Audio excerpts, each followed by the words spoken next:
Ricardo Roberts é doutor em Teologia Moral pela Academia Alfonsiana da Universidade Lateranense, em Roma, na Itália, mestre em Bioética e em Educação, especialista em Bioética pela Faculdade São Camilo e especialista em Linguagem e Catequese Especial, Instituto Monsenhor Raspante, Argentina, graduado em Teologia, licenciado em Filosofia pela Universidade Federal do Paraná.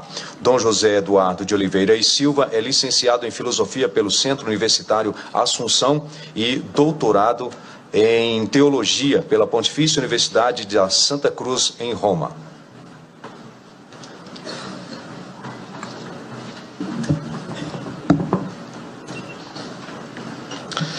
Excelentíssima ministra Carmen Lúcia, presidente deste Supremo Tribunal Federal, excelentíssima senhora ministra Rosa Weber, relatora da ADPF 442, demais autoridades, senhoras e senhores.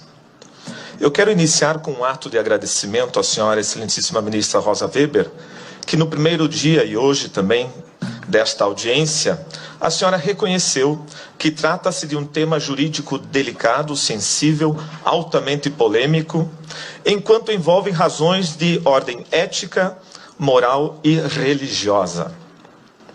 Mas, infelizmente, querem nos desqualificar como fanáticos e fundamentalistas religiosos que impõem sobre o Estado laico uma visão religiosa.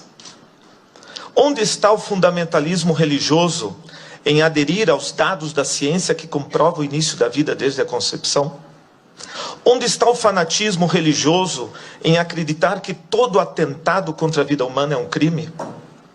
Onde está o fundamentalismo religioso em dizer que queremos políticas públicas que atendam à saúde das mães e dos filhos? Por isso, a CNBB, Conferência Nacional dos Bispos do Brasil, reitera sua posição em defesa da vida. Esta vida humana, com toda a sua integralidade, dado científico, com toda a dignidade, artigo 1º da Constituição, com toda inviolabilidade, artigo 5º da Constituição, desde sua concepção até a morte natural. Isso é o mínimo de razoabilidade aceitável que nos permite estar aqui para discutirmos este tema com a recto ratio. Não podemos tratar o assunto negando, deletando, ignorando a existência do bebê. Parece que estamos falando de uma vesícula biliar, de um rim, de um adendo que precisamos extirpar, que está causando a morte das mulheres. O foco está errado. Se é um problema de saúde pública, deve ser tratado e solucionado como tal. Mas não foram poucas vezes que eu vi nesta audiência a ideia de que é necessário que a mulher supere e transcenda a imposição do papel materno. A ideia do desengravidar as mulheres. Isso, excelentíssima ministra, não tem nada a ver com os artigos 124 e 126 do Código Penal. A questão jurídica dos números 124 e 126 foi recepcionada, sim, por todas as mães que pensaram em abortar, mas não o fizeram, lembrando que é um atentado contra a vida. Se negarmos isso, negaremos a capacidade de discernimento de todas as mulheres que optaram por não abortar para salvaguardar os seus filhos. O desacordo não é jurídico.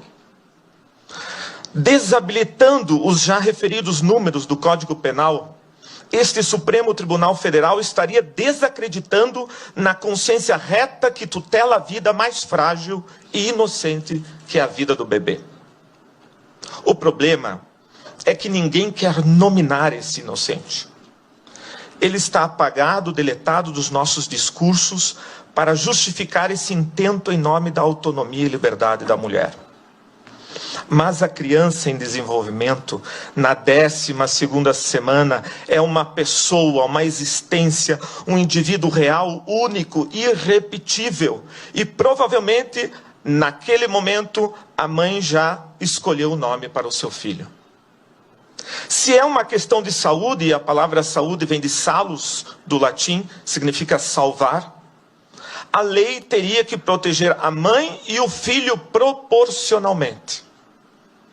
Como esse Supremo Tribunal Federal vai explicar a permissão da pena capital a um ser humano inocente e indefeso para justificar a nossa incapacidade de políticas públicas de proteção à saúde reprodutiva da mulher? É assim que o Supremo Tribunal Federal vai garantir a inviolabilidade do direito à vida, dando uma arma chamada autonomia, para que homens e mulheres, no seu bel prazer, interrompam a vida das crianças até a 12ª semana, sem precisar dar nenhuma satisfação do seu intento predatório. Esperamos que não, pois o direito à vida é o mais fundamental de todos os direitos. Por isso, mais do que qualquer outro, deve ser protegido. Ele é um direito intrínseco à condição humana e não uma concessão do Estado. Os poderes da República têm a obrigação de garanti-lo e defendê-lo.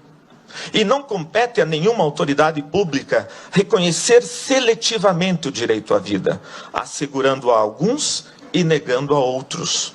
Essa discriminação é iníqua e excludente. Então, poderíamos nos perguntar o que fazer? Urge combater as causas do aborto, através de implementação e aprimoramento de políticas públicas que atendam eficazmente as mulheres, nos campos da saúde, da segurança, da educação sexual e entre outros, especialmente nas localidades mais pobres do Brasil. Mas isso não é matéria para ser discutida nessa Suprema Corte, e sim no Legislativo.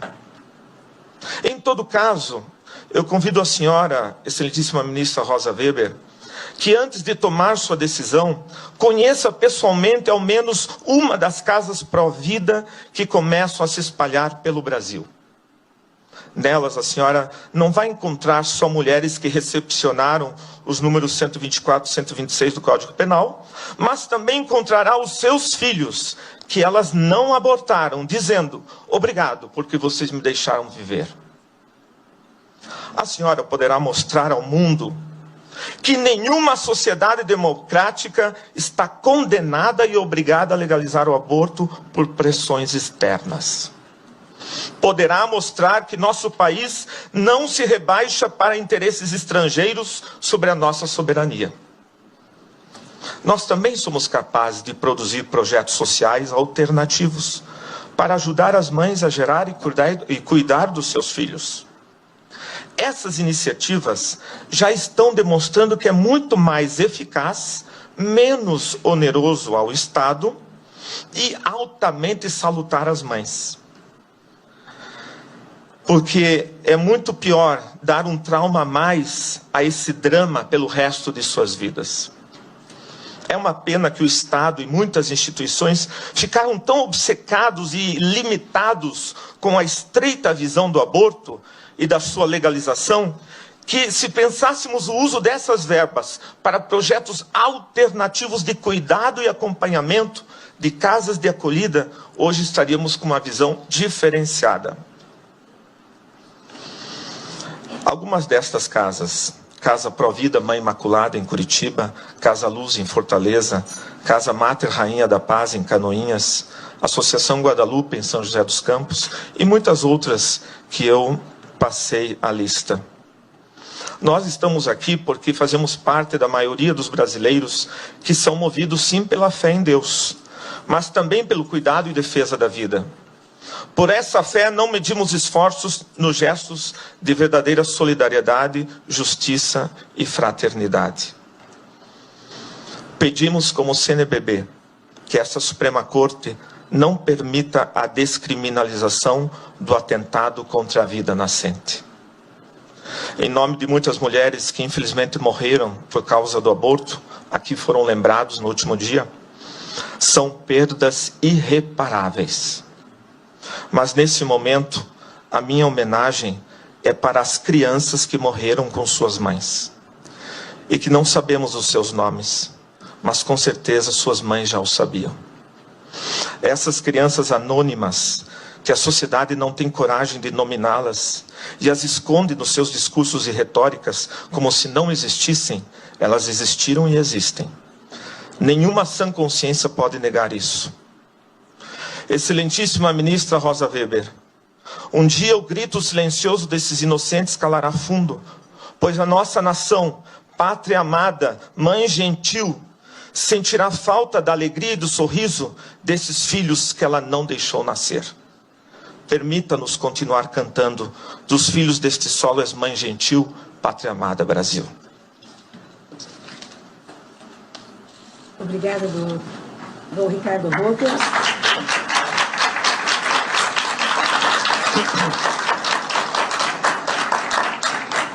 Padre José Eduardo agora continua falando em nome da Conferência Nacional dos Bispos do Brasil, CNBB. Excelentíssima Presidente Carmen Lúcia, Excelentíssima Ministra Rosa Weber, nas pessoas de quem saúdo os demais integrantes da mesa, os colegas expositores. Acerca do aborto, a Conferência Nacional dos Bispos do Brasil pronunciou-se de maneira absolutamente inequívoca por diversas ocasiões, reiterando, abre aspas, sua posição em defesa da integralidade, inviolabilidade e dignidade da vida humana desde a sua concepção até a sua morte natural, e condenando assim todas e quaisquer iniciativas que pretendam legalizar o aborto no Brasil. Fecha aspas. Pela limitação do tempo, quero fazer apenas 4 breves colocações. Primeira colocação. Esta audiência não se presta para o fim a que foi convocada. Presta-se apenas para legitimar o ativismo nessa corte. Está se fingindo ouvir as partes, mas na realidade o que se está fazendo é legitimar o ativismo que virá em seguida.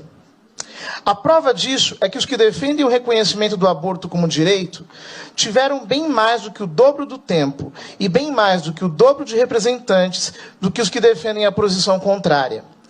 Isso não respeita o princípio do contraditório que está expresso na Constituição Federal, cujo artigo 5º, inciso 55, estabelece que aos litigantes em processo judicial ou administrativo são assegurados o contraditório, a igualdade das partes no processo e a ampla defesa. Esta audiência, ao contrário, é parcial. A própria maneira pela qual está sendo conduzida viola a Constituição. Segunda colocação. A ADPF 442 sequer deveria ser aqui processada. Deveria ter sido indeferida de plano e imediatamente. A petição inicial é inepta, porque a Lei 9.882/99, que é a lei que rege as ADPFs, estabelece como requisito essencial para o processamento que a petição inicial venha instruída por controvérsia. O artigo 1º da mencionada lei estabelece que, abre aspas, caberá arguição de descumprimento de preceito fundamental quando for relevante o fundamento da controvérsia constitucional sobre lei ou ato normativo. O artigo 3º estabelece que, abre aspas, a petição inicial deverá conter a comprovação de existência de controvérsia relevante sobre a aplicação do preceito fundamental que se considera violado. Fecha aspas. Ora, é fato evidente que desde 1988 nunca houve controvérsia alguma sobre a constitucionalidade da norma impugnada. A controvérsia foi artificialmente fabricada no voto do habeas corpus 124.306, redigido pelo ministro Barroso, ex-advogado de organizações que defendem a despenalização do aborto. Até o voto, não havia em qualquer obra de direito constitucional ou penal nenhum registro de suspeita de inconstitucionalidade da norma. Terceira colocação. O Supremo Tribunal Federal não pode legislar. E, neste caso, já não estamos nem mais falando em legislar, mas em usurpar o poder constituinte originário. O artigo 5º da Constituição estabelece que a inviolabilidade do direito à vida é cláusula pétrea, e seu parágrafo 2º estabelece que os direitos e garantias expressos na Constituição não excluem outros decorrentes do regime e dos princípios por ela adotados. Ou seja, proíbe qualquer interpretação restritiva dos direitos consignados neste artigo, inclusive o direito à vida. As únicas restrições ao direito à vida são aquelas estabelecidas no próprio direito, no próprio texto da Constituição. Portanto, nem o Congresso poderia diminuir esses direitos, muito menos o Supremo Tribunal Federal.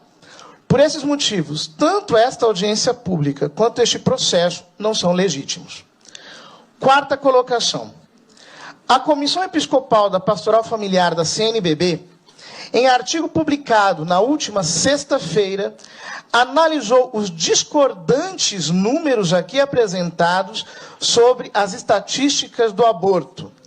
Esses números acabaram se tornando a base de quase todas as apresentações da audiência da sexta-feira. Dezenas de representantes de organizações falaram em 1 milhão de abortos por ano e de 500 mil abortos por ano. A professora Débora Diniz disse explicitamente que o número anual de abortos calculados no Brasil é de 503 mil por ano. Disse também que as pesquisas constataram que metade desses abortos passam por internações na rede hospitalar. Isso daria cerca de 250 mil internações, o que conferiria com os dados do SUS. Ora, os dados do SUS apontam haver 200 mil internações por aborto por ano. A estimativa dos médicos experientes é que destes, no máximo 25% seriam por abortos provocados. Numerosas pesquisas apontam valores entre 12% e 25%. Em 2013, o IBGE estimou que o número de abortos naturais corresponde a 7 vezes o número de provocados. Tomando um já provavelmente superestimado valor de 25%, deveríamos concluir que se houvesse no Brasil 250 mil internações por abortos provocados, deveria haver entre 1 milhão e 1,5 milhão de internações totais de abortos, e não apenas 200 mil. Além disso, os livros de obstetrícia e patologia afirmam que o número de abortos naturais, ocorridos em sua maioria no final do primeiro trimestre, é cerca de 10% do número de gestações, a maioria dos quais passam pelo SUS. Se as internações por aborto fossem 1 milhão ou 1,5 milhão, o número de nascimentos no Brasil deveria ser 10 vezes maior. Nasceriam no Brasil entre 10 a 15 milhões de crianças por ano, mas só nascem 2 milhões e 800 mil. A realidade é que dos 200 mil abortos atendidos pelo SUS, no máximo 50 mil são abortos provocados. Provavelmente bem menos.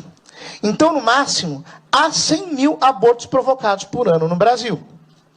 Os números que foram aqui apresentados são 10 ou mais vezes maiores do que a realidade. Toda esta inflação é para poder concluir que onde se legalizou a prática, realizaram-se menos abortos do que no Brasil. Mas na Alemanha, se praticam 120 mil abortos por ano. A Alemanha possui apenas 80 milhões de habitantes. Se a Alemanha tivesse 200 milhões como o Brasil, ali haveria 300 mil abortos por ano, 3 vezes mais que o Brasil. Na Espanha, se praticam 100 mil abortos por ano. A Espanha tem apenas 45 milhões de habitantes. Se possuísse 200 milhões, ali se praticariam 400 mil abortos por ano, 4 vezes mais que o Brasil. Os Estados Unidos têm 320 milhões de habitantes e 900 mil abortos por ano. Se tivessem 200 milhões de habitantes, praticariam 600 mil abortos por ano, 6 vezes mais que o Brasil. O Reino Unido tem 60 milhões de habitantes e 200 mil abortos por ano. Se tivesse 200 milhões de habitantes, praticaria 700 mil abortos por ano, 7 vezes o número do Brasil. A Suécia tem 10 milhões de habitantes e pratica 40 mil abortos por ano. Se tivesse 200 milhões de habitantes, praticaria 800 mil abortos, 8 vezes mais que o Brasil.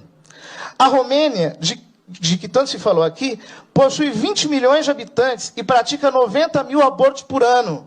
Se tivesse 200 milhões, faria 900 mil abortos por ano, 9 vezes mais que o Brasil. A China, com 1 bilhão e 300 milhões de habitantes e 7 milhões e 400 mil abortos, se tivesse a população do Brasil, faria 1 milhão e 200 mil abortos por ano, mas isto é 12 vezes o número do Brasil. A Rússia possui 140 milhões de habitantes e 1,5 milhão de abortos por ano, isto é, 23 vezes mais do que no Brasil. Em todos estes países, o aborto foi legalizado. Praticam até 3 a 23 vezes mais abortos que o Brasil. Se examinarmos as estatísticas de outros países de que temos dados confiáveis e onde o aborto está legalizado, como a Geórgia, Cazaquistão, Cuba, Estônia, Hungria, Ucrânia, Islândia, Dinamarca, Noruega, Turcomenistão, Nova Zelândia, Coreia do Sul, França, Israel, Grécia, Portugal, Finlândia, África do Sul, Bélgica, Lituânia, Japão, Itália, Taiwan, Suíça, Uzbequistão, Canadá, Austrália, Holanda e outros, obteremos dados em tudo semelhantes. A conclusão é que, exatamente ao contrário do que foi sustentado aqui pelos que estão interessados em promover o aborto, quando se legaliza o aborto, o número de abortos aumenta e não diminui. É no primeiro mundo onde se praticam mais abortos e não no Brasil. Por favor, não mintam para o povo brasileiro. Não subestimem a democracia. Democracia não é somente voto. Os brasileiros estão vendo o que está acontecendo aqui. Sabem o teatro que está sendo armado. E sabem como fazer valer seu papel no regime democrático. Muito obrigado.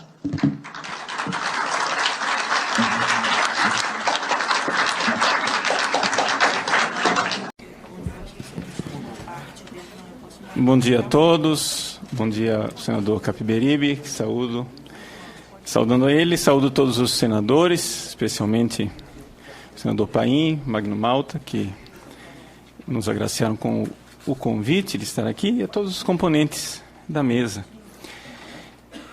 Gostaria de aqui pedir a que vocês abstraíssem a batina de quem vos fala.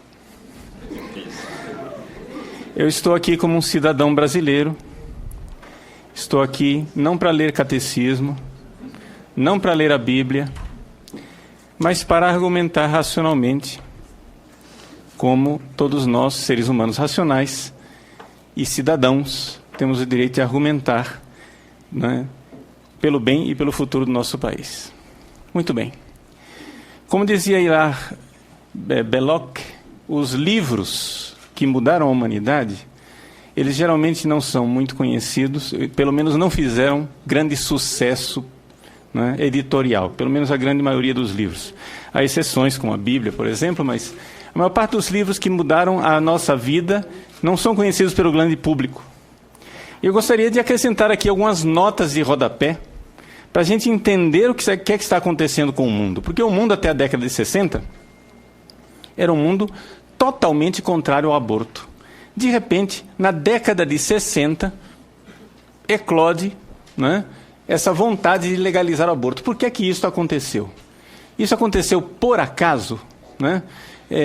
Como colocava a doutora Sônia Corrêa, é por acaso uma questão de mudança histórica, né? Simplesmente a história amadureceu. Antes nós tínhamos a menoridade, as mulheres não eram cidadãs, agora são cidadãs, então pronto, todo mundo acordou, agora se pode realizar o aborto. Na realidade, nós estamos diante de uma coisa chamada engenharia social. E eu afirmo, e como quem afirma tem o ônus de provar isso, né? Eu gostaria aqui de fazer um sincero convite a todas as feministas que estão aqui presentes e as pessoas que defendem o aborto, né, que analisassem os fatos. Porque eu temo que vocês estejam sendo manipuladas. Temo. E não somente temo, como acho que talvez tenho certeza. E seria bom até que vocês, considerando esses fatos, passassem para o nosso lado. E digo isso porque, no dia 5 de maio, esteve aqui nessa comissão a Isabela Mantovani, que mostrou na sua palestra, claramente, todas as estatísticas com relação ao aborto. Ou seja, quantos abortos realmente acontecem no país. Ou seja, por ano, se estima cerca de 100 mil abortos, sem alarmismos estatísticos. A própria doutora Débora Diniz fez uma pesquisa aclamada mundialmente, ela recebeu um prêmio por essa pesquisa de 2010 da OPAS, onde nessa pesquisa ela nos deu, a nós que somos Provida, um dado extraordinário e importantíssimo para que nós pudéssemos calcular o número de abortos, que nós não sabíamos ainda. Mas agradecemos essa pesquisa científica, onde ela chegou à conclusão que para cada 2 abortos existe um procedimento com internação, um procedimento clínico, ou seja, cada 2 abortos, a mulher procura o sistema de saúde. Ora, então, olhando para os dados do SUS, os dados do SUS nos falam claramente o número de curetagens. Nós fomos fazer uma avaliação dos médicos que nós conhecemos, porque, graças a Deus, os Providas têm uma grande atuação também nos hospitais, e chegamos à conclusão de que, dessas curetagens, cerca de 1/4 dessas curetagens são por aborto provocado e 3/4 são por aborto natural. Então chegamos ao número de 100 mil abortos por ano, e caindo, porque o número de curetagens tem diminuído cerca de 10% por ano, o que acompanha a pesquisa de opinião, né, popular, que de fato a aprovação do aborto no Brasil tem caído, né, vertiginosamente. Agora, é importante a gente entender isso, e é importante a gente entender, me desculpe, doutora Débora, que com 12 semanas não se trata de embrião, cientificamente é feto. E esse feto já tem cabeça, membros, tronco, órgãos, plenamente desenvolvido. E não é uma bola de sangue. Não é uma bola de sangue, não é? Mas trata-se de um ser humano, com toda clareza. Qualquer um que estude o desenvolvimento do ser humano no útero consegue enxergar isso. Agora, por que é que eu disse que isso daqui é manipulação das fundações? Não é? Esteve aqui a Fernanda Tactani, no dia 28 de maio, e falou claramente da estratégia das fundações, Fundação Ford e as outras fundações, com relação a essa questão da aprovação do aborto. Isto é fato, não é hipótese. As fundações estão nos manipulando. E são fundações internacionais que não estão aqui no Brasil, que estão decidindo e manipulando o futuro do nosso país. Ora, isso aqui é muito claro. As pessoas que quiserem ler tanto a conferência da Isabela Mantovani como da Fernanda Tactani vão encontrar no meu site. Estão lá todos esses documentos que eu vou citar aqui, estão lá no meu site, né? Então, por quê? Porque eu tenho que afirmar e tenho que mostrar, né? Então, vamos mostrar os documentos. Então, o documento que eu gostaria de citar aqui, é o documento número 6, que está lá no meu site agora, é um documento, um relatório da Fundação Ford, onde a Fundação Ford, como réu confesso, diz com toda clareza, é a Fundação Ford dizendo, não sou eu dizendo, não é o Papa dizendo, não é um pastor dizendo, é a Fundação Ford, ela mesma dizendo que, na década de 50 e de 60, a preocupação deles com o crescimento populacional fez com que eles investissem em aborto. Vou encontrar isso na página 2, que está lá. Investiu em aborto, mas investiu no lugar errado, porque investiu em questões médicas. Acontece o seguinte, que as próprias fundações também andaram desenvolvendo o estudo da sociologia e da antropologia, né? Através do fundo memorial Laura Spellman, que é ligada à Fundação Rockefeller, que é Laura Spellman Rockefeller. E, através do estudo sociológico, eles chegaram à conclusão, não é, de que não adianta investir na questão médica, tem que se investir na questão de sociologia. E por quê? Porque a sociologia, a partir do senhor Durkheim, não é, ela passou a ser um estudo daqueles mecanismos de punição e de recompensa que fazem com que os indivíduos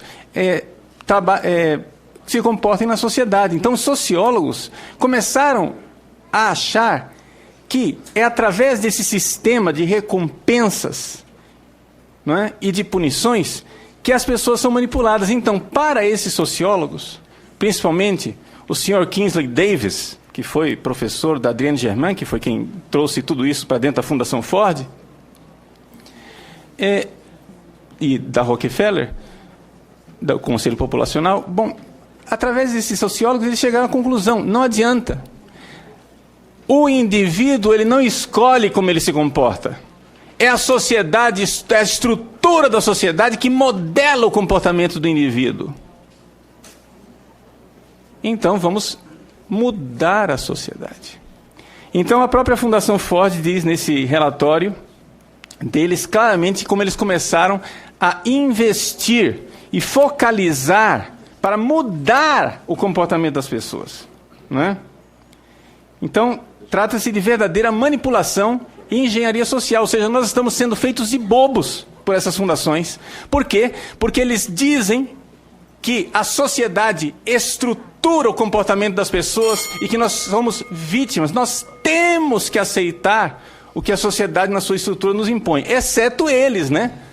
Exceto eles, que são os iluminados, os maravilhosos, e eles sabem o que é bom para nós. Nós estamos todos relegados à menoridade e não temos o direito de saber o que é bom para nós. São as fundações que vão nos dizer. Então a democracia brasileira não vale nada. Nós temos que agora aceitar o que as fundações nos dizem. Ora, meus caríssimos, de fato, como algumas das nossas palestrantes aqui disseram, de fato, trata-se de olhar para o que querem as minorias. Mas não são as minorias das periferias da cidade. Trata-se realmente de minorias. Mas o nome dessa minoria talvez receberia um nome melhor se nós a chamássemos de elite globalista. É uma minoria minúscula que está comandando. Então os documentos estão aí. Eu estou afirmando, está documentado. Quem quiser olhar, ler, por favor, depois o livro do Christian Smith, The Sacred Project of American Sociology. Ele mostra claramente, né, que a finalidade da sociologia é organizar a felicidade, mudando os mecanismos sociais, é que nós destruiremos o mal. Esse é o método eficiente, diz ele, e não as piedosas exortações dos líderes religiosos. Nós temos que mudar o mecanismo social, tem que mudar a estrutura da família, tem que mudar a necessidade, essa coisa de complementariedade entre homem e mulher, tem que mudar tudo isso. E isso tudo foi dito com toda clareza num artigo importantíssimo de Kingsley Davis, que foi publicado em 1967. Né? Vocês vão encontrar esse artigo também no meu site, onde está lá escrito: política populacional, os programas atuais terão sucesso? E ele diz claramente, e foi isso que abriu os olhos das fundações: parem de investir em médicos, vocês têm que investir em sociólogos, para que os sociólogos mudem. E aí, esses sociólogos vieram também, foram investidos aqui no Brasil. A MacArthur investiu, foi ela no rodízio das fundações, foi a ela que coube o Brasil. E vocês podem ler no meu site lá o documento da própria Fundação MacArthur, documento número 7, Lessons Learned, onde ela faz um relatório dos 10 anos de atuação de 1990 a 2002. E a Fundação MacArthur fala com toda clareza, inclusive nomeia nesse documento inúmeras pessoas que receberam bolsa da MacArthur para estudar antropologia, sociologia, aqui no nosso país. Ora, nós estamos então sendo manipulados, esse é o nome. E seria importante que os nossos legisladores se dessem conta que a coisa aqui é o seguinte: quem está realizando esta revolução social não são nem as igrejas, nem as famílias, nem os próprios governantes. É um pequeno grupo da elite globalista que está fazendo tudo isso.